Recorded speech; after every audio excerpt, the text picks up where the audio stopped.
So, I would like to welcome everybody who is going to listen to this class. It's Sunday, June 16th, 2019, and this is live from Los Angeles. So we'll begin by chanting the mantra for the Bhagavatam. Om Namo Bhagavate Vasudevaya. Om Namo Bhagavate Vasudevaya. Om Namo Bhagavate Vasudevaya. So, Om Namo Bhagavate Vasudevaya. Today we begin first canto, chapter 2.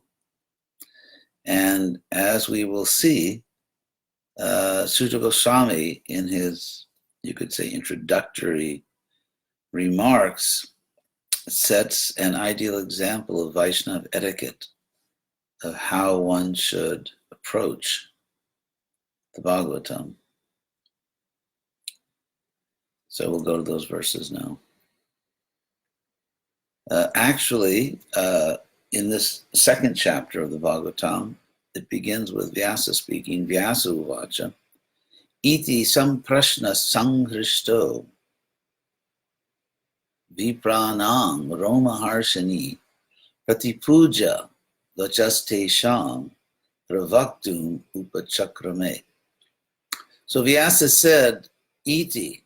Iti in Sanskrit ends a quotation. So iti really refers back to chapter 1, that all the statements made by the sages headed by Shaunika at Naimisharanya. And so iti thus, samprashna sanghristo, thus being, Prabhupada translates sanghrishta, perfectly satisfied. Hrishta really means, it can mean excited. It can mean sort of thrilled or inspired. For example, in the Bhagavad Gita, when Krishna says we should be free of lamentation and sort of material excitement, often the word harsha is used. So this is the same word as harsha. Here it doesn't have any material sense. It means sort of spiritual excitement, a spiritual thrill. For example, when the hairs are standing on end, that's called Roma Harshana. Roma means hair, so Roma Harshana, like stare, when your hair stands on end, becomes excited. So Hrishta has that sense of being enthused or excited or encouraged by something. And then we have the prefix sam, which means, it can mean together, as in Sankirtan, for example. And so it has a sense of completely, like everything included. So Sanghrishta, H.D.Goswami is Sanghrishta, he's fully enthused, enlivened by some prashna. Prashna means question. So the prefix sam, the questions were some prashna, and then Suta's emotional response to those questions was Sanghrishta. So after these complete questions, Suta is completely enlivened. So that's how it begins. Vyasuvacha iti samprashna sangrishto vipranang romaharshani. So then Romaharshani means the son of Romaharshana. As we know, Lord Balaram killed Romaharshana because he became too proud and disrespected Balaram, and so Balaram kind of gave him a Brahminical execution with a blade of kusha grass. So now Romaharshani, the son, Suta is actually a title. Vyas is also a title. Vyas means like the editor, and Suta means the speaker. So Romaharshani, pratipuja. Prati in Sanskrit means counter. In other words, Prati Puja, honoring them in return. The sages honored Sutta, and then it is said, Prati Puja, he honored them back. He honored them in return. Just like in yoga, the fifth stage of Ashtanga Yoga is Pratyahara, where you pull the senses back from the external objects. So Prati Puja, he honored them back. He honored them in return. And specifically, Vachaste Shang, he honored their words. He honored what they said. You may not be able to judge someone by their appearance, how they're dressed. We may be mistaken. But when someone speaks, then you can quickly see their actual level of culture, of education, and what their intention is. So Sutta here is honoring back, returning the honor of the sages, honoring their words, actually. He's honoring the sages by honoring what they said. Just like we honor Prabhupada by honoring what he said. So honoring the words of those sages, pravaktum upachakrame, he began to speak. And even the word pravaktum is interesting. Vaktum is just the infinitive of vach, as we have in English, voice or vocal. Those are all connected to Sanskrit. Vach or vak or vach. English, again, vocal, voice, and so on. And so vaktum means to speak. It's the infinitive. And then pravaktum means really like to speak forth. Really it makes it more clear that he's going to really give a discourse now. It's not merely speaking. You could say anything like, what time is it? Or how are you? But he's going to really now lecture. He's going to speak on a topic. And so therefore it said, pravaktum upachakrame. So every word is actually interesting. So then he began to speak after honoring their questions. So Sutta Uvacha, verse 2, Sutta said, Yang prabrajantam anupetam apeta krityam dvaipayano virahakatara ajuhava. So Dvaipayana is Vyasa, Veda Vyasa. Dvipa is island, just like Navadvipa, 9 islands. And so Dvaipayana is one who is born on an island. In this case, in the Jamuna River. That's the story of Vyasa's birth. So being born on a dvipa, an island, he's called Dvaipayana. And so his son, Shuka, Prabrajantam, was leaving, was going away, Anupetam, and he hadn't gone to school. Anupeta means someone that hasn't gone to school. He didn't study. Parents, they want their children to go to school and learn. But Sukha, anupetam, hadn't gone to school, apeta krityam, and he put aside all the regular duties of a child growing up, all the religious duties, the educational duties. He just put them all aside, and he was simply leaving. And so Dvaipayana, Vidahakatara, who was afflicted with separation. And, my son was just born and now I'm losing him. So Ajuhava, he called to him. He called to his son to call him back. And he said, Putra, Putreti, which means, he said, son, my son. And Tanmayataya Taravo Binedus. It was only the trees that really, in a sense, absorbed that sound. Shuka didn't hear it, at least he just kept going. But it was the trees that sort of accepted the sound and then echoed it back to the father. So it's a very poetic thing. No one answered him but the trees, echoing back his cry of my son. So putreti tanmayataya taravo. Taravo means the trees. Taru, like kalpataru. Taravo binedus. The trees echoed back his cry. So Sutta says, tongue, to him, in other words, his guru, Shuka. To him, Sarva Bhuta Hridayang, who enters the heart of every creature. Sukha, of course, is not God. He's not the super soul, but his beautiful speaking, his Bhagavatam can enter the heart of all creatures. Sarva Bhuta Hridayang, Munim, to that wise sage, Anatosmi. Literally, I am bowed. I am bowed to that sage. I bow to that sage, or it's translated here, I offer obeisances. Is interesting because natosmi, like namaha. Nama means we say obeisances, and it's gone. Nama, bow, and then nato means bowed. One is bowed, and then anatosmi. It's sort of more dramatic that I am really bowing down to him. So then the next verse. So what does Sutta do? He's sitting there in the Vyasasana. The sages have honored him. They've said, you are a great scholar. You know all these things. Please explain to us.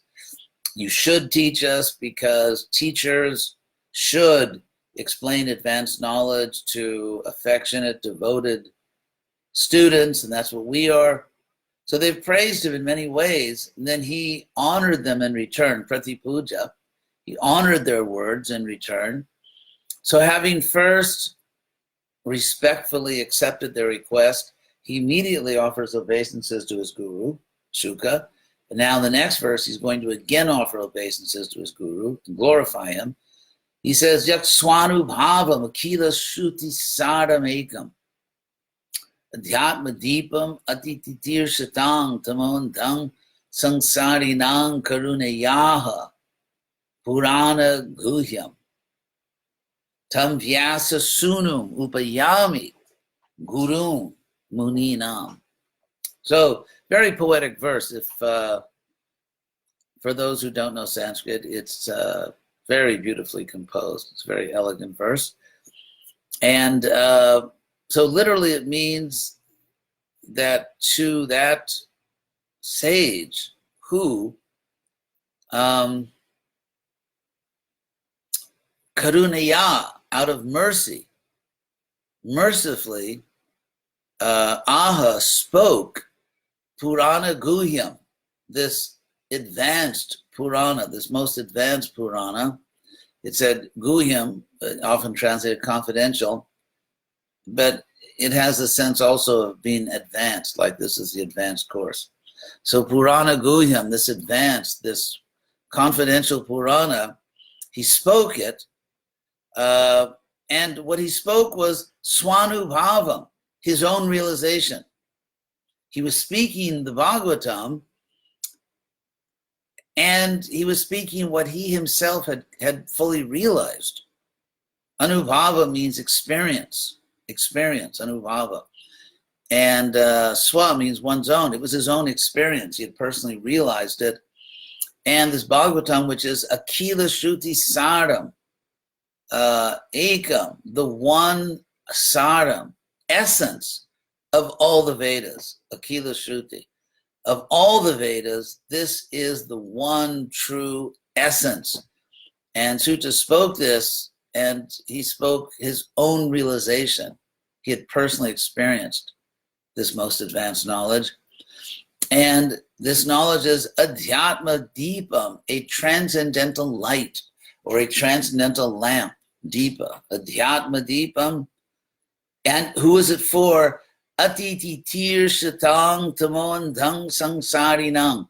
It is for the samsaris. Samsara, of course, is material existence rotating in so many births and deaths, as we now have the pleasure of doing. And so samsari is one who is engaged in that samsara.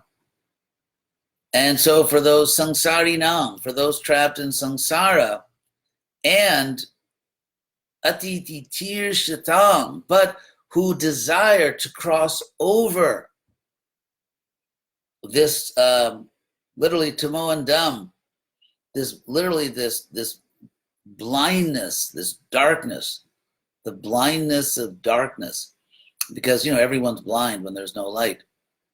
And so for those who want to cross over this darkness, this blindness of material life, and those who are trapped in birth and death, cycles of birth and death, for them, out of mercy, Shuka spoke this one transcendental lamp, this light, which is the essence of all the Vedas, and which he had personally realized and experienced. And this, which is Purana Guhyam, the most advanced, confidential of the Puranas, therefore tongue to him, Vyasa Sunum, Vyasa's son, Upayami, which Prabhupada says I offer obeisances. Literally it means, Upa means near, Yami means I go. So literally I go near. In other words, I approach. Gurum, the guru, Muninam, the guru of sages. So in Sanskrit, there are words like upayami, literally to go near, which are translated to surrender, to offer obeisances. Another very common word, which is translated as to surrender, which literally means to approach, is prapadyate, like bahunam janmanam ante gyanavan mam prapadyate, or sarvadharmang parityaja mam ekam. Well, that's a different one. Sorry. Anyway, but so often these words, which literally mean to approach, because as Prabhupada said, if you approach the sun, you become fire. If you don't want to become fire, then you don't approach the sun. So when you approach a great soul consciously, and you know this is a great soul, then of course you have to behave properly. If we actually are civilized and we understand things, then when we approach a great soul, we have to behave properly. And not to speak of approaching Krishna, when we approach God, we have to act accordingly. And so therefore, to approach someone is sometimes is translated as to surrender or to offer obeisances, literally to approach. So I approach that son of Vyas, who is the guru of sages, and who mercifully spoke this Bhagavatam and so on. So it's a very beautiful, very poetic Sanskrit verse in which Sutta is bowing to his guru. So having thanked the sages and honored them, having glorified his own guru with two very beautiful verses, then he says, Narayanam Namaskritya, having literally made my bows to Narayan, Narang Chaiva Narottamam, and to Nara, and to the man, to the man, because in this case, of course, it refers to Nara Narayan. Nara Narayan is a twin incarnation where Arjuna appeared as Nara, as a human being, and of course the Lord Narayan came as the great sage of that name. I mean, it's him, it's God, it's Narayan. So he's offering obeisances to Nara Narayan. Narayanam Namaskritya, making my vows to Narayan, Narang Chaiva, and certainly to Nara, who is the best of men, Narottamam, Devin, Saraswati Vyasam, and to the goddess, Devi, translated here as the goddess, well, not translated here, Saraswati, to the goddess of learning, Devi Saraswati, Vyasam, and to Vyasa, having literally made vows to all of them. Tato, then, Jayamudhirayet, let Jaya be uttered, be recited. And Jaya literally, of course, means victory. Prabhupada translates it here as the very means of conquest. So let victory be recited.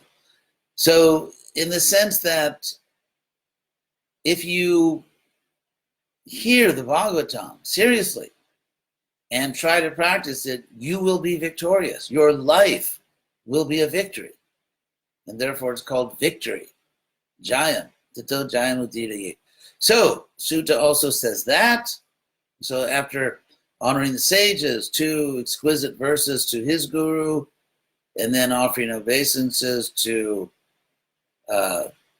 Narayana, to the goddess Saraswati and Vyasa, then he says, now let victory be uttered. And then he returns to the sages. Having said that, he again directly addresses the sages who are sitting there before him. And he says, Muniya, O sages, sadhu prishtoham bhavadbhir lokamangalam. I have been questioned by you, and he uses, interestingly, the respectful form of you, just like in Spanish you can say tu, which is familiar you, or usted. In German it's du and sie, and in Italian it's tu and lei. In French it's tu and vous. So many languages there is and even in Hindi, of course, and in Bengali they have a respectful form of you. So here we have the respectful form, bhavadbhir, by all of you, by you, in the plural. I, O sages, I have been sadhu prishto. I have been questioned sadhu. Sadhu here is an adverb, which means, Prabhupada translates it, this is relevant. Sadhu as an adverb means like excellently, very well done. So I've been excellently or properly or very well questioned by you, O sages. Bhavadbhir, loka mangalam, for the welfare of the world. We have mangala artik, and as we know, it means the artik which makes your day auspicious. So mangala means auspiciousness. And so loka mangalam, this is for the welfare of the world. So it's very fitting, it's very good that you questioned me the way you did, because it's for the welfare of the world. Jatkrita Krishna samprashno, and thereby thorough Krishna questions were made, because it is this, and again we have the word sam. Iti sam prashna sangrishto. The first verse of this chapter was iti sam prashna sangrishto.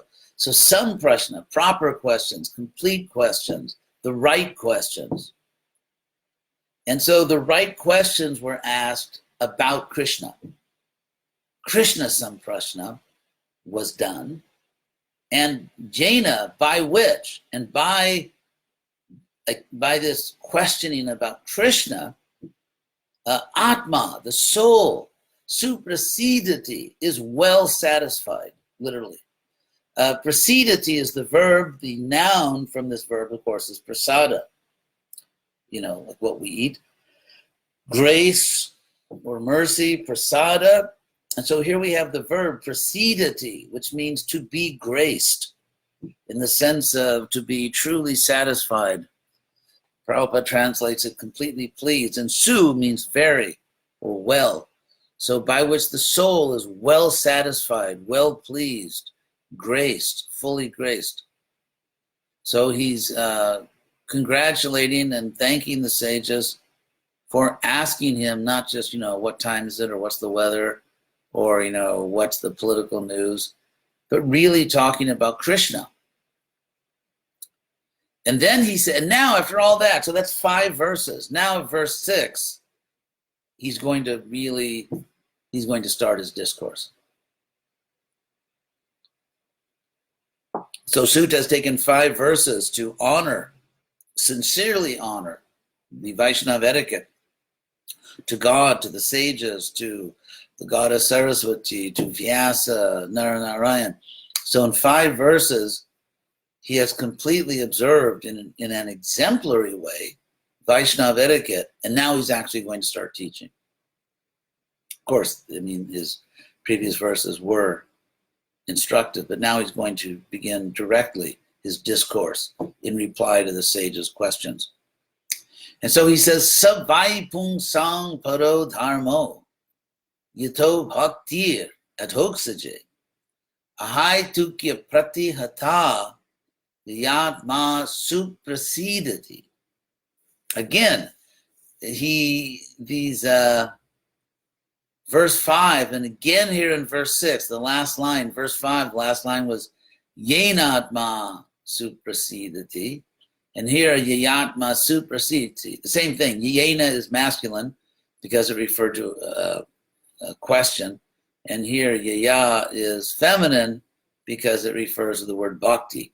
So Yaya or Jena, it's the same word, but Atma suprasidati, by which the soul is well pleased. So this verse says, that indeed, savai, that indeed, pungsang, for people, paro dharma is the highest duty.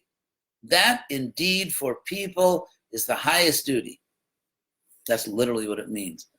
Savai pungsang paro dharmo, yato, that from which bhakti adhoksaja, arises devotion, bhakti, for adhoksaja, Krishna. And of course, this word adhoksaja, adha means down, and aksha, it means the eyes, or more generally the senses, because the eyes are very prominent among the senses. Therefore, aksha can mean the eyes or vision, or can simply mean the senses. And then ja is born. So aksha ja, literally born of the senses. And so it refers to empirical knowledge, or just experience, which comes from the senses. Experience, which is born of your senses. And that experience, that knowledge, which simply comes from the senses, adho, it goes down, it must submit to the Lord. And therefore Krishna is called adhoksaja. That's the sacred etymology of that word. So that indeed for people is the highest dharma, the highest duty, that from which there is bhakti for Krishna, adhoksaja. But that bhakti must be a haituki. So I'm going to explain this. A haituki is translated here, causeless. End of the verse, Prabhupada says, devotional service must be, and Prabhupada translates it here. And that's what I wanted to say, unmotivated. Because hetu in Sanskrit means a cause, but hetu also means a mental cause, which in English is called a motive, un motivo, a motive. A motive is just a mental cause.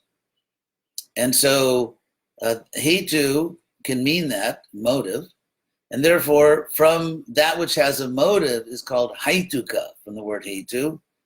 And because here we're talking about bhakti, which is a feminine word, you get the word haituki, feminine, having a motive, and then a haituki, having no motive. So that's what a haituki bhakti means. It means bhakti which does not have a hetu, a material motive. So when our devotion to Krishna is a haituki, it has no material motive, and it is a pratihata. It cannot be counteracted, or it's uninterrupted, unbroken. Hata means broken or struck down.